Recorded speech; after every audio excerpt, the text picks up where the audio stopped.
Well, hi. This feels so crazy.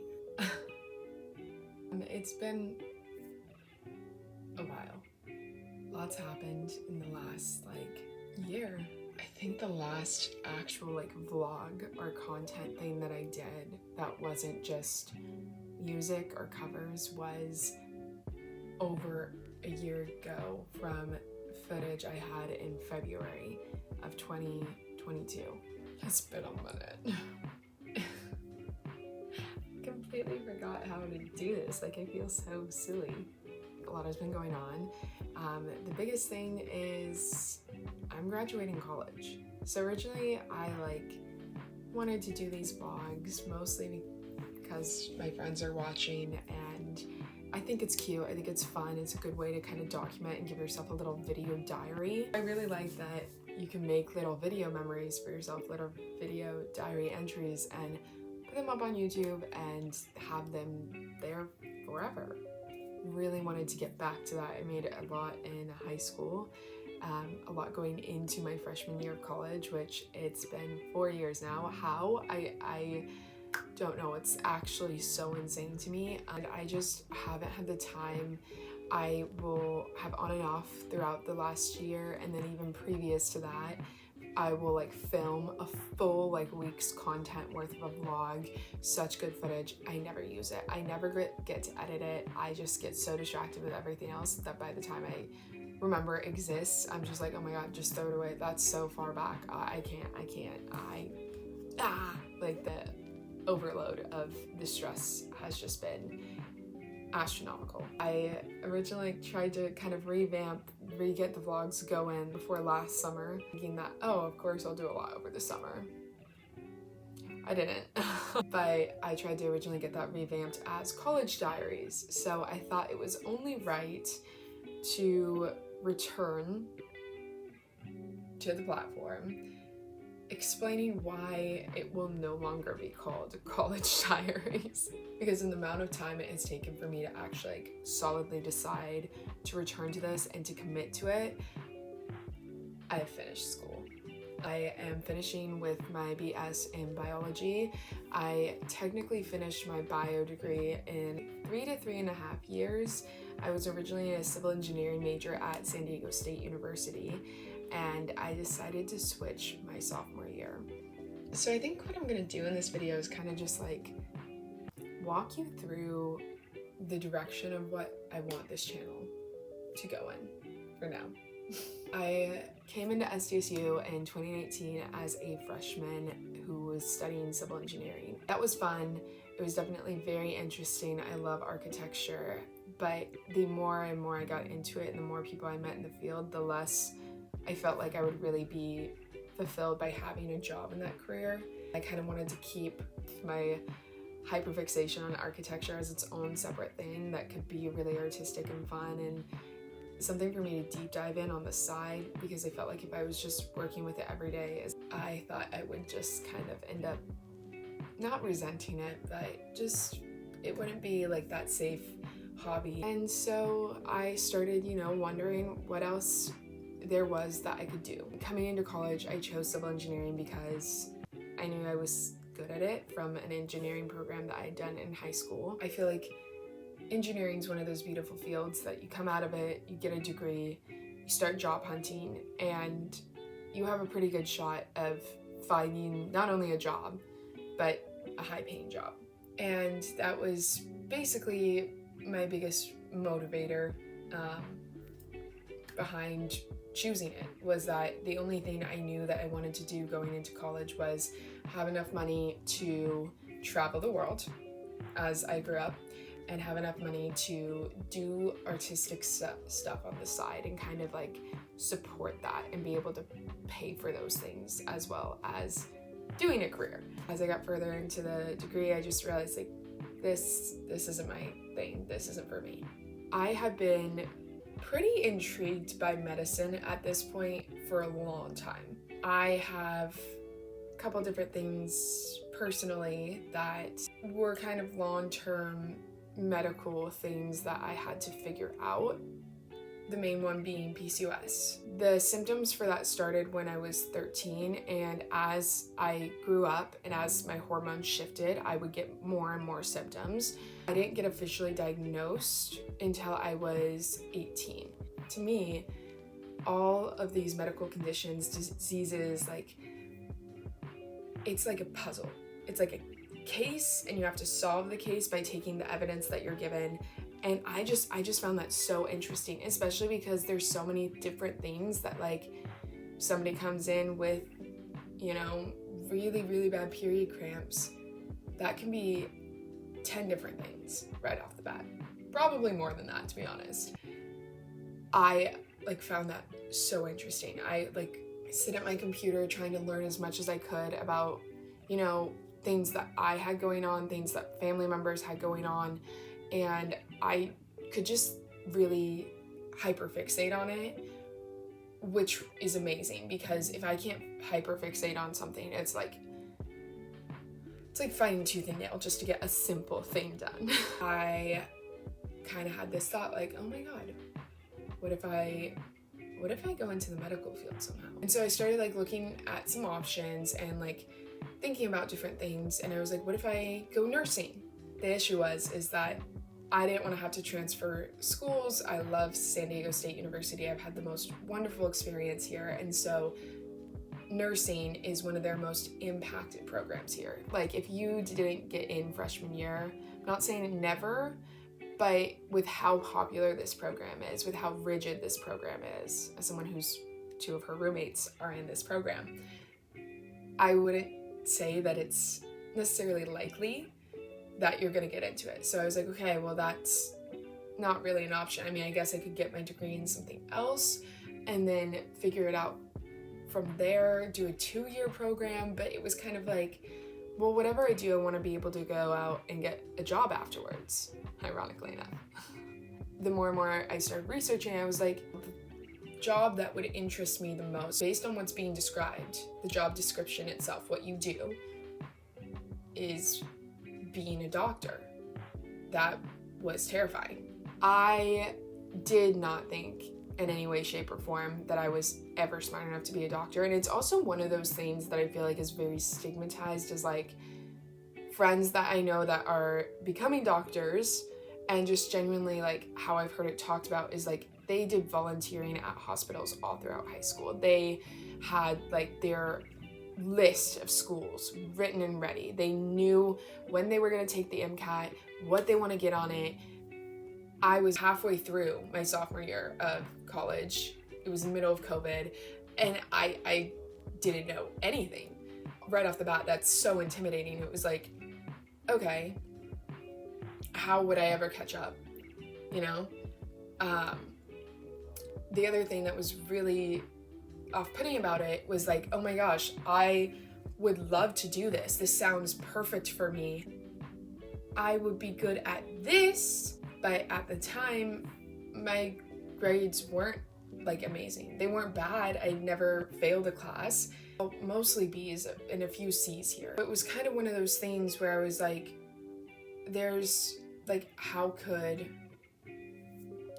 I ever be competitive enough? Because to me, if you're gonna go into the med field, especially if you want to go to med school, you have to have straight A's. You need to have, like, 10,000 years of volunteer experience by the time you apply. Like, this was all that was in my head.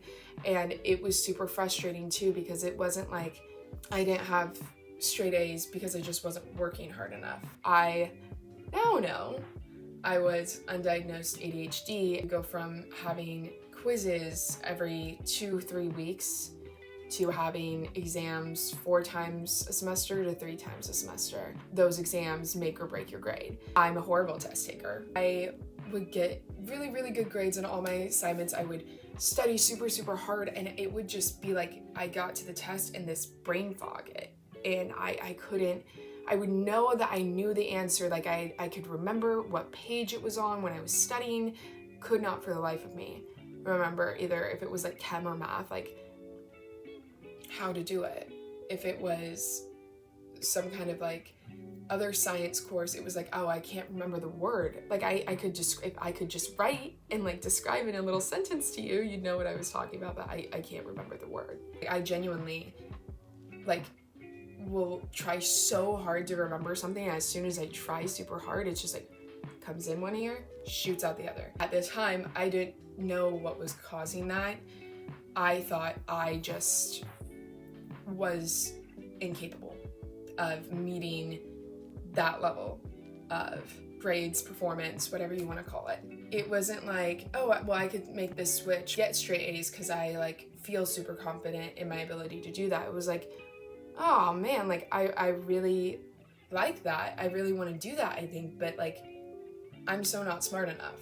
I finally got to talk with my pediatrician about it. She was really inspiring even before I knew I wanted to be a doctor, and then only even more so once I wanted to go med field. I was just like, okay, this is gonna be a really weird question. Like, feel free to just tell me that you just don't want to answer if the need be. I've been thinking of switching career track to go towards becoming a doctor, and maybe even specifically a pediatrician. Do you think I even have a chance? Because I just felt like I had to have some kind of input, because it felt crazy to me. Like, it felt like, oh my god, you're so not smart enough. Why would you ever do that? And she immediately was like, oh, I 100% think you could, which was amazing and wonderful, and like literally something I held on to this entire journey. And she actually opened my eyes to PA and physician's assistant. I decided like, oh my god, that would be amazing. Like, this sounds so cool. And the fact that the schooling is a little bit less was amazing to me, because I was like, oh, I can just get to work. I'm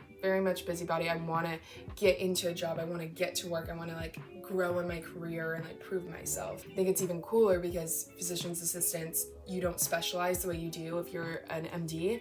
You instead get to bounce around as long as you've been through a certified PA program and passed your PANCE. I am absolutely in love with it. It is my dream. I am so excited for everything that's to come in the future. I made the switch to biology. I very quickly decided that I did not want to graduate any later, because I wanted to be financially independent.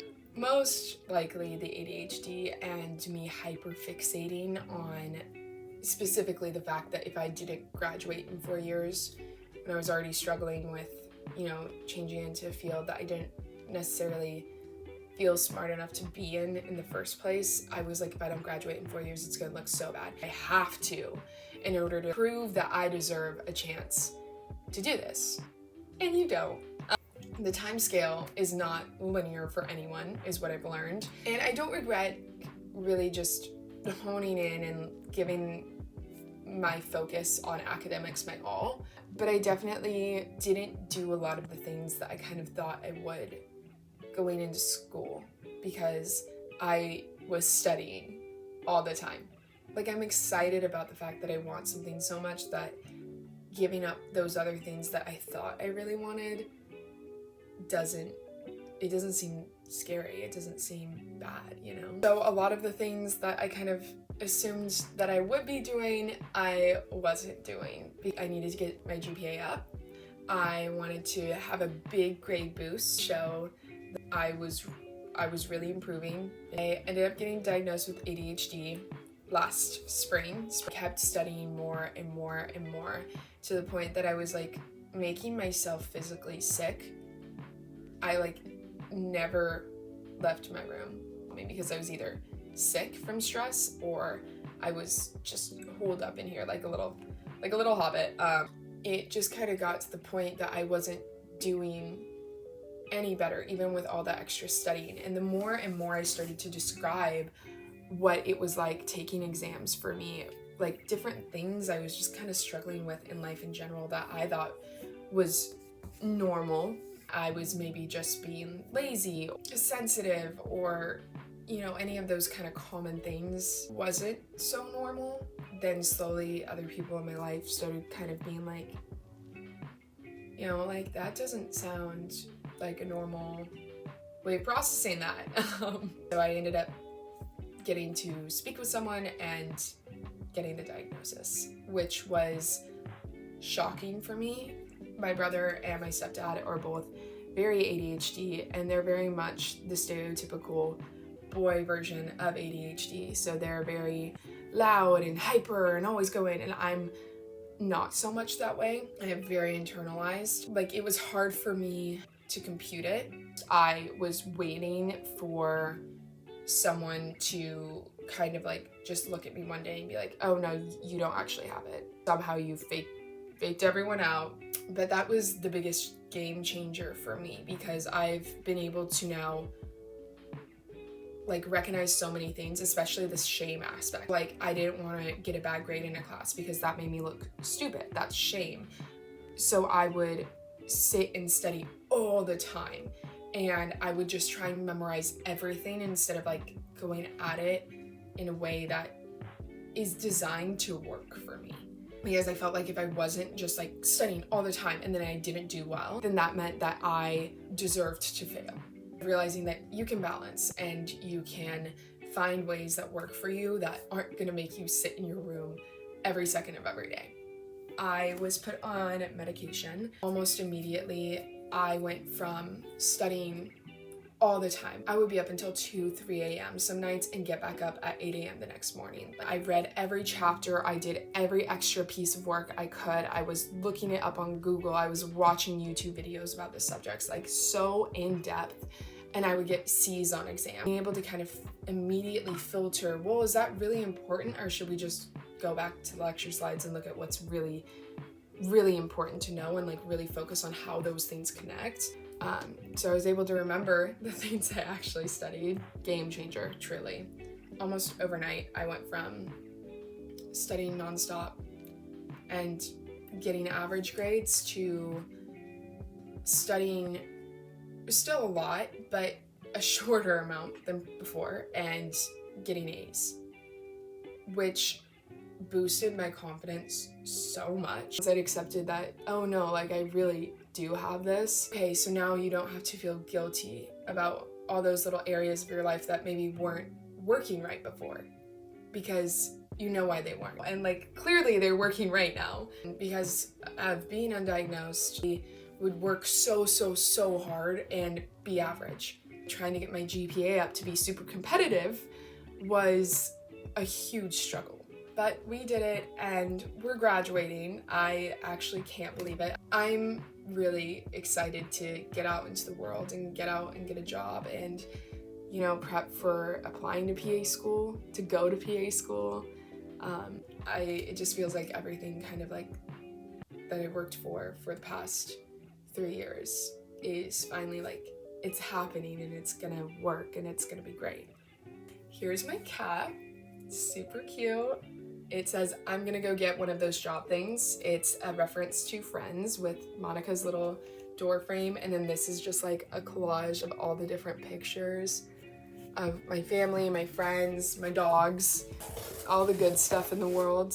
So that's where this channel is kind of going. It's gonna now be vlogs here and there. I also wanted to start doing more physician's assistant info, and you know, hopefully be able to vlog when I actually do get into a program and do the application process for it, so that other people can watch and, you know, not only find it helpful, but hopefully like know that you don't have to have the perfect track record, because that was definitely a source of a lot of tears and stress for me. And I think also talking a lot about late diagnosis ADHD, I think it's nice to be able to, like, especially when you're late diagnosis like I was, go on and see someone like you who is that way, who is diagnosed with those things, because you've maybe only seen people that are so not like you.